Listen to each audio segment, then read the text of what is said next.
Hello, this is I Do Damage and welcome back to the channel. In this Gone Viral video, I want to talk about this indie action RPG roguelike game that just came out recently and just really kind of caught me by surprise.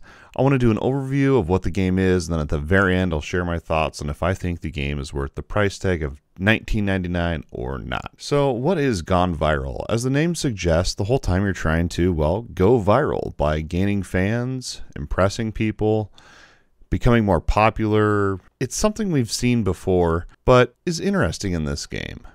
The way that the maps are laid out is you have these different rooms that you can progress through in any order that you wish.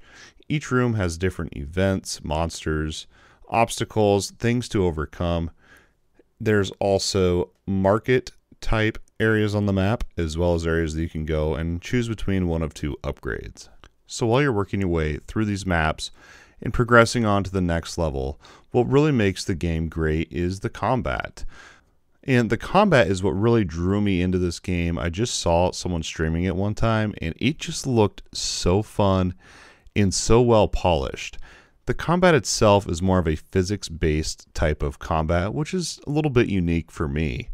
But it feels really fun, and it's just an honest blast to just smash, crash, and destroy and cause carnage. Carnage is not just a buzzword I'm using here. This is an actual mechanic of the game. The more style kills you do by when you hit enemies, hitting them into other enemies, hitting them into traps, blowing them up, doing different things, and literally causing carnage. Carnage is this red stuff that you see on the ground that you actually gather and feeds directly into your fans. And that's how you gain fans throughout the game. So the game is a roguelike, so fans and carnage and all of this is your in-game progression, your run progression for that run. Every so many fans that you gather, you get a fan chest. It's a reward chest that drops, and it's randomly selected. The game does offer Twitch integration, which if you're streaming, your chat can decide what to reward you with, anywhere from carnage to a chest full of ducks. There's lots of fun, silly, and rewarding things that you can get from doing this.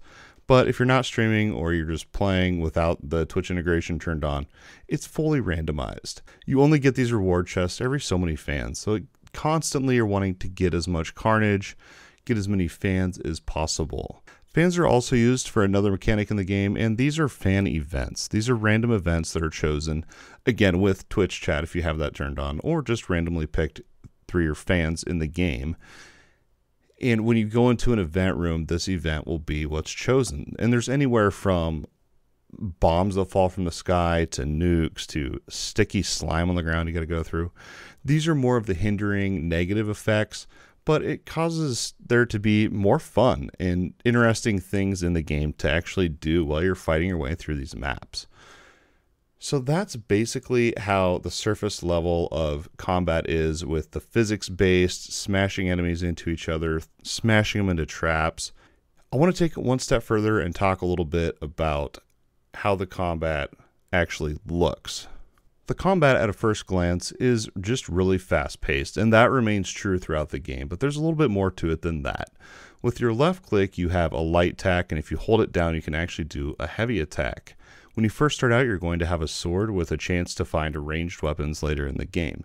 There's different weapons and modifiers and mutations that you can find throughout the game to improve your combat, which we will talk about next with the customization. But before we get to that, you also have a right-click ability, which is a grapple type thing that you can use to grab enemies in and really control the battlefield.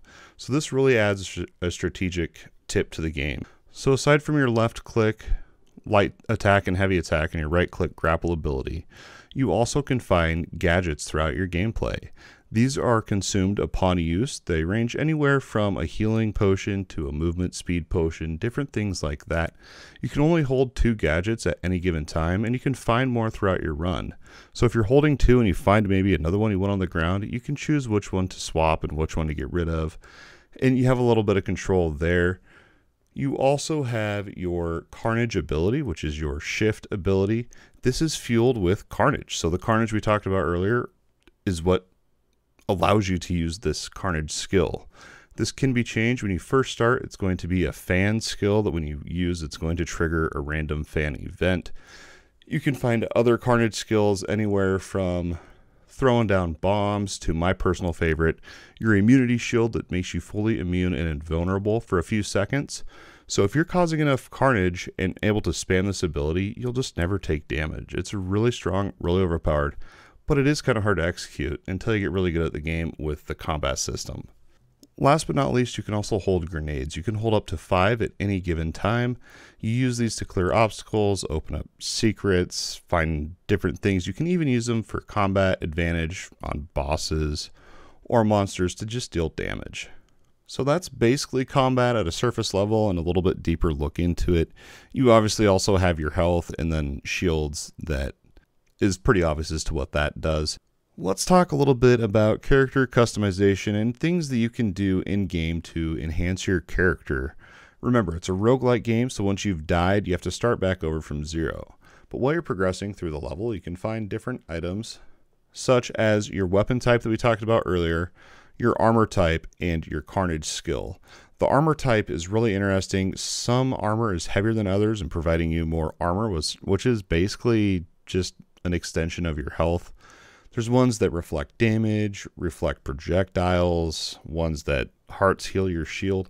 Many different types of armor variants here. You also have your 2 slots for your gadgets, and you also have mutations. Mutations we have not talked about yet. These are basically perks that you can find throughout your run. These are randomized, and so there's a little bit of luck involved.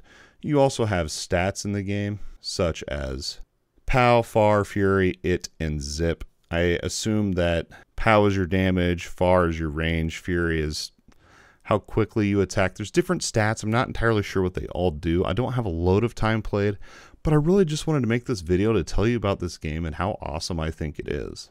So when it comes to out of game or just overall progression of your account, this comes in the form of completing levels and killing bosses. Once you've completed a run, you go on to the next level until you finally have killed the actual final boss. There's multiple bosses you can kill in a run, but once you've killed the very last one, you then unlock the next difficulty up. Difficulty is not just more health, more damage. There's also modifiers that enemies can receive, such as increased movement speed. Maybe they have a longer projectile range. There's different ways that the difficulty is enhanced throughout the game in that regard. I think there's somewhere around 10 bosses. I'm not entirely sure how many different levels of difficulty, but there's quite a bit there to conquer. Last but not least, when it comes to progression, on the main menu you can see how you doing. This shows everything that you found throughout the game, from mutations, weapons, events, gadgets, and your overall mastery of all of these. You also have your Murderpedia. This shows all the weapons you found, armor, items, mutations, everything. So you can see what all you haven't found, how much there is still to discover, and just track your overall progression. So at the end of the day, I want to inform you if I think the game is worth it or not. I gotta say, I was on the fence for a little bit, but the combat just looks so fun that I spent the $20 on the game and I do not regret it. With insanely fun combat, a lot of variety in maps and monsters and power-ups to find, every run is different and quite unique. I don't think it's a game that's going to hold you for hundreds of hours, but if you like roguelikes, you'll feel at home with this one. Anyway, that's my overview and thoughts on Gone Viral, the game. Let me know down in the comments if this is something you're going to pick up or wait, since it is in early access and still will have updates to come and everything. I hope you guys enjoyed this video. If so, don't forget to like, subscribe, ring that bell. I can't thank you guys enough for your support. It means the world to me. As always, thanks for watching, and we'll see you next time.